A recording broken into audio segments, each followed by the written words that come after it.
citizens of an American nation, and our rights are being threatened by a tyrant 3,000 miles away.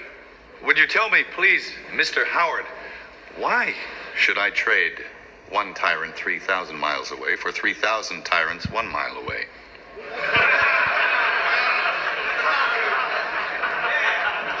An elected legislature can trample a man's rights as easily as a king can. Captain Martin, I understood you to be a patriot. If you mean by patriot, am I angry about taxation without representation? Well, yes, I am. Should the American colonies govern themselves independently? I believe they can, and they should. But if you're asking me, am I willing to go to war with England? Well, then the answer is most definitely no.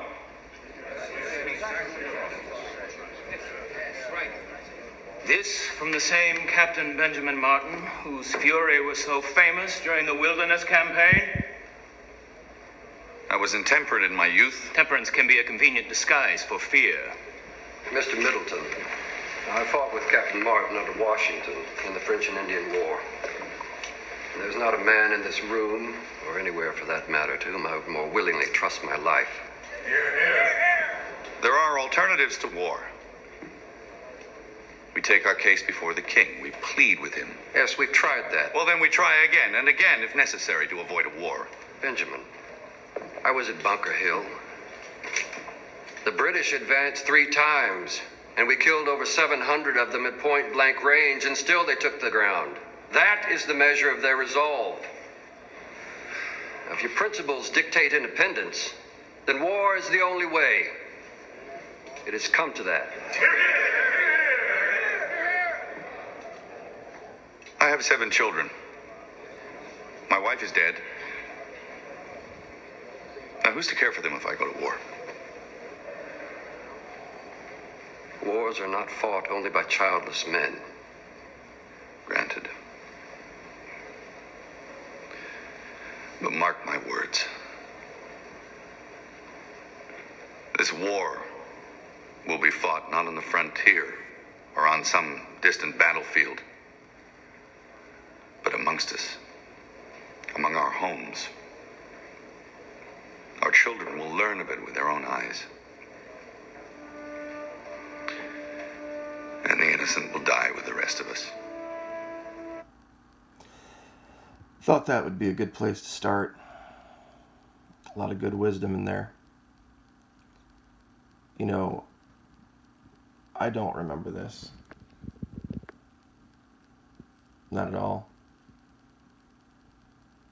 And listening to last night's press conference, this crap about Article 2, giving the current administration authorization to just willy-nilly decide to launch cruise missiles into a sovereign nation where we really have no business being.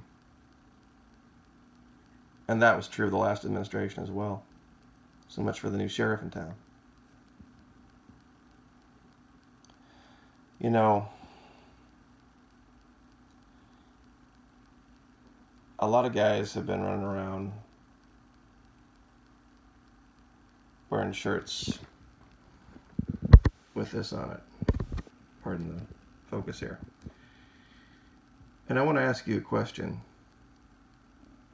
If we are under oath to defend against domestic enemies, exactly where would a domestic enemy be? And how could you make the argument of posse comitatus? Because by definition, a domestic enemy would be here. And I want to read you something about posse comitatus and why it's relevant. 2007 Defense Authorization Bill added a little bit of a hiccup into posse comitatus. And I want to read this for you. The President may employ the armed forces to restore public order and enforce the laws of the United States when, as a result of a natural disaster, epidemic, or other serious public health emergency, terrorist attack or incident, or other condition which means anything, really. The president determines that domestic violence has occurred to such an extent that constituted authorities of the state or possession are incapable of maintaining public order or to suppress in any state any insurrection, domestic violence, unlawful combination, or conspiracy if such a condition so hinders the execution of the laws that any part or class of its people is deprived of a right, privilege, immunity, or protection named in the Constitution and secured by law, or opposes or obstructs the execution of the laws of the United States, or impedes the course of justice under those laws. Basically, what this addition means is that here, on our soil, the president can unilaterally use the armed forces to do anything against the people of the United States. This pretty much neuters posse comitatus completely. When we can, and this has happened, what now, 3 times? We had the strike in Yemen that killed Yemeni civilians and a U.S. soldier. We had the initial strike in Syria that wasn't targeted in Ghouta that killed hundreds of civilians when the administrator first took office, and now we have this.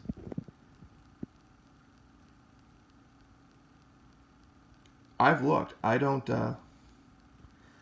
see any justification. I really don't.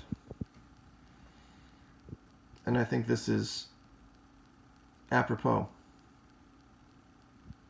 Because there is a difference between standing by your country, standing by the Constitution, and standing by a man.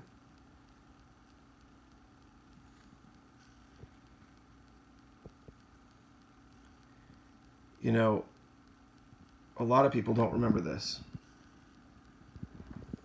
In 2015, that the current administrator floated the idea of killing the families of terrorists, innocents, people that had nothing to do with it. And that all sounds great and wonderful until you get labeled a terrorist. Which, mark my words, it's coming.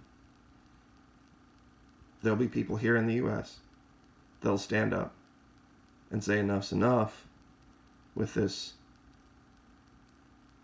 taking of forays into foreign countries and randomly launching munitions to change the headlines. Because that's really what happened here. Because don't try to give me this argument, this bullcrap argument that anything was accomplished here. He warned them 4 days ahead. He warned everybody 4 days ahead, not just the Russians. He did it publicly. If he was really trying to put a dent in this program over there, then how much of those munitions do you think they could have loaded onto trucks in 4 days and moved? Seriously. When you give them 96 hours notice, this is what happened with Bush Jr. when he said, or Bush, the second Bush, when he was saying that he was going to go into Iraq to get their WMDs. He gave him took 6 months to get the authorization. And they moved it all to Iran. So this was not intended to do any damage, even though there are going to be deaths as a result of it. It was an attempt to change the headlines. That's all this was. You don't warn people 4 days ahead.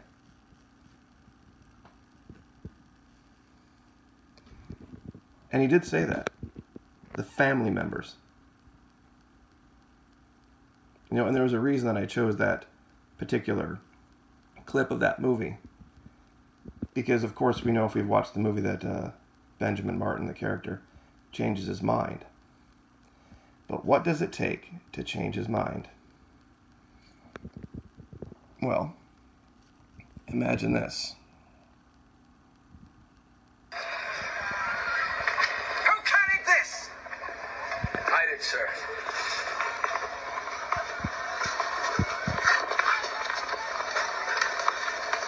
was wounded, these people gave me care. They have nothing to do with the dispatches. Take this one to Camden. Here's the spy. Hang him, put his body on display. He's a dispatch rider, and that's a marked case. Destroy the livestock. Save the horse for the dragoons. Colonel, this is a uniformed dispatch rider carrying a marked case. He cannot be held as a spy. Well, we're not going to hold him. We're going to hang him. Colonel. Oh, I see.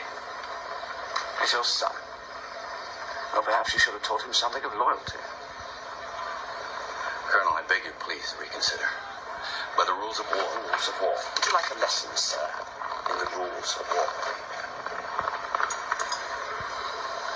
Or perhaps your children will.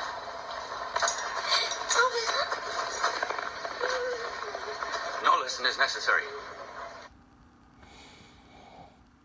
I thought that would put a nice exclamation point on the message I'm trying to get across today about what's really happened in the last year.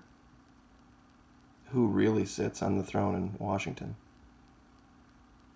and what that individual is willing to do to maintain power.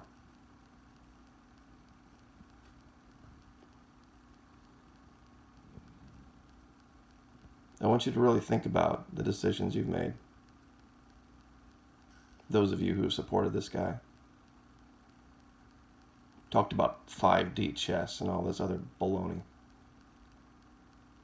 Because now there's going to be bloodstains. There's going to be a cost to this. And mark my words, it will not be forgotten by those who've suffered under this. And just to leave you with one last piece of information. The first attack killed hundreds, but since then, according to the British, US and US-backed coalition air and artillery strikes have likely killed between 3,940 and 5,937 Syrian civilians, maybe more. Can you tell me why we're there? Can you tell me what the justification is for the US and the British and the French being involved in the Syrian civil war? I thought your accusation was that Hillary would do this. How could you have been so wrong? Like, share, subscribe.